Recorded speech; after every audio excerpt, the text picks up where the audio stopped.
Creo que la marcha ha sido de una masividad contundente, y yo creo que cuando esas marchas o esas movilizaciones se producen desde la sociedad civil, y sobre todo cuando están las mujeres delante y como encabezadoras de esa marcha, el pueblo se moviliza.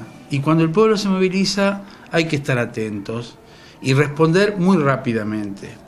Hay que abrir las puertas a los problemas que tenemos, que es un flagelo muy importante, que inclusive nosotros lo venimos sugiriendo desde hace bastante tiempo, y la movilización de ayer ha sido precisamente eso. Yo en un momento me ha emocionado ver a todas las mujeres al frente, llevándose a sus hijos, a su familia, a sus esposos en muchos casos, y yo creo que es una demostración de que rápidamente el Estado tiene que ponerse en funcionamiento y generar las acciones que lleven adelante una política respecto de este flagelo que tiene que ser lo más visible posible en el más corto tiempo posible.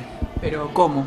Y nosotros creemos que nosotros hemos tenido herramientas puestas a disposición del Departamento Ejecutivo después de un proyecto de la sociedad civil, de profesionales del tema que llegaron un día al local a proponernos, por ejemplo, uno de los reclamos más contundentes que era ayer, que era la casa refugio, y bueno, una norma que fue hecha a conciencia por profesionales, muy segura, muy firme, muy contundente, y fue desaprovechada. Y aquí está la licenciada Echenizi, que fue quien trajo con otros profesionales la norma y que finalmente fue vetada por el intendente. Sí, mira, ¿en qué consistía? Vamos a recordarlo, ¿no? Pues ya lo hemos hablado, pero ¿en qué consistía ese proyecto? El proyecto consistía en alguna idea que teníamos Rosana Grosso y yo desde hace varios años, y es complementar lo que ya existe en Bragado, en la ruta crítica para trabajar sobre violencia familiar y atender la demanda, en un espacio, en un lugar que no sea ni una internación ni una terapia intensiva, sino que sea una casa, la imaginamos nosotros, ¿no?, donde se brinde atención, pero en forma permanente y sostenida en el tiempo, incluso antes de llegar a la denuncia. Porque lo que tenemos ahora y que trabajamos con todas las instituciones que abordan la violencia familiar, ellos trabajan en el momento de la crisis, pero la etapa anterior y posterior a la denuncia, creemos que ese es el espacio que debe cubrir esta casa, recibiendo a las víctimas con sus hijos, empoderándolas, estableciendo grupos terapéuticos, ofreciendo formación laboral, porque muchas víctimas no pueden irse de su casa porque no tienen cómo solventarse. Era un proyecto integral, que iba a sumar a los recursos que ya estaban en la comunidad. Ahora, ese proyecto, fue discutido en el Consejo Deliberante y no fue viable desde el Departamento Ejecutivo. Exacto, en noviembre del 2014 fue aprobado por mayoría y el intendente vetó el proyecto. Y la verdad es que cuando en diciembre supimos del veto de la norma, fue una gran decepción por lo que acabaron de decir. Fue un proyecto trabajado, consultado por profesionales.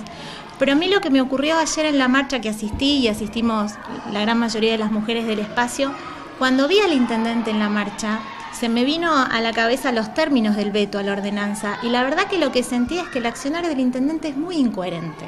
Y explico por qué. Dentro de los puntos de la marcha del día de ayer, ni una menos, el más importante, como lo dijo Vicente, es reclamar un plan efectivo de creación de refugios para mujeres, niños, niñas, adolescentes, víctimas de agresión física, psicológica, sexual, para generar una recuperación integral de las mismas. Según la Organización de las Naciones Unidas, cada 10.000 habitantes se necesita una casa refugio. O sea, la provincia de Buenos Aires necesitaría 1.600 casas refugio para los 135 distritos. O sea, eso es algo que no dice Unidos por Bragado, lo dice la ONU.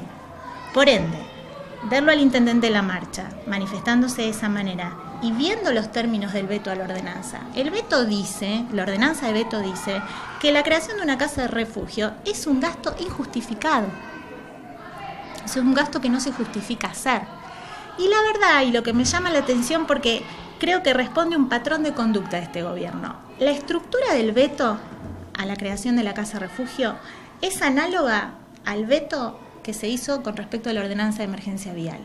¿Y por qué? En primer lugar, se plantea que no existe estadística a nivel local sobre la problemática. Si alguien es responsable de la inexistencia de estadística a nivel local, es el gobierno.